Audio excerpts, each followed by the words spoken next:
Colleague व माझ्या विद्यार्थी मित्रांनो, आज टीचर्स डेच्या सर्वांना खूप खूप शुभेच्छा. तर आपला पहिला गुरु जो की आपल्याला जगामध्ये आल्यानंतर हसायला शिकवतो ती म्हणजे आपली आई, जी की आपल्याला जगायला शिकवते, हसायला शिकवते, ती आपली पहिली गुरु. ओके, तर असं कोणीतरी लिहून ठेवलेलं आहे की आई माझा गुरु, आई माझा कल्पतरू, सौख्याचा सागर आई माझी. ओके, म्हणजे या शिक्षक दिनासोबतच आपली आई सुद्धा आपली गुरु आहे, तर त्यासाठी आपण आईचा सुद्धा तेवढाच आदर केला पाहिजे.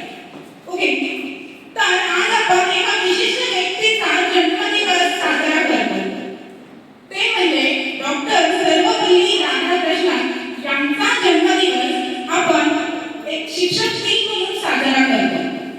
ओके, तर राधाकृष्णन हे त्यांच्या नावामध्ये असं आहे की राधाकृष्णन. ओके, म्हणजे असं वाटतं का तुम्हाला की एका कृष्णाच्या मागे एका राधाचा हात असेल तर तो व्यक्ती सक्सेसफुल होतो? तर आता लगेच तुम्ही राधाला का शोधायला लागले?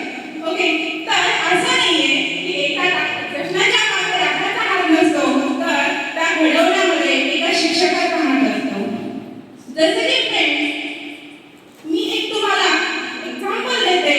जर एखाद्या शिक्षकाचा हात आपल्या डोक्यावरती असेल तर ते शिक्षक आपल्याला जगायचं कसं, समाजामध्ये राहायचं कसं हे शिकवतात. त्याचबरोबर त्यांच्या आशीर्वादाने आपण पुढे जातो. ओके, आणखीन एक आपण ऐकतो की जगायचं तर वाघासारखं, जगायचं तर वाघासारखं, पण एक शिक्षक काय सांगतो तर जगायचं तर सिंहासारखं जगा.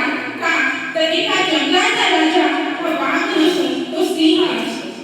म्हणजे एक शिक्षक वाघासारखं न जगता एका सिंहासारखं, एका राजासारखं बनायला आपल्याला शिकवतो. ओके, त्याचबरोबर तुम्हाला सर्वांना माहीत आहे की विहिरीचं पाणी हे उसाला पण दिलं जातं आणि तेच पाणी कारल्याला सुद्धा दिलं जातं.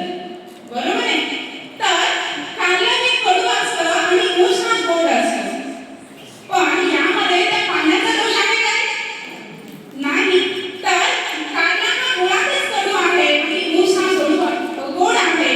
त्याचप्रमाणे शिक्षक हा दोषी नसतो. ओके, शिक्षक हा तेच शिकवतो सर्वांना, पण त्यातलेच काही पोलीस बनतात तर काही चोर बनतात.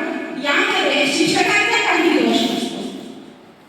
तर आणखी एक एक्झाम्पल सांगेल. मातीला आकार कधी देता येतो? जेव्हा ती माती आपल्या समोर असते तेव्हा त्याला आपण आकार देऊन त्याचा मडका तयार करतो. ओके, पण आपल्याला मातीच नाही दिसली आणि समोर दगड असेल तर तेव्हा सुद्धा आपल्याला मडका तर नाही बनवता येत, पण तो शिक्षक त्या दगडाची मूर्ती कधी बनवतो?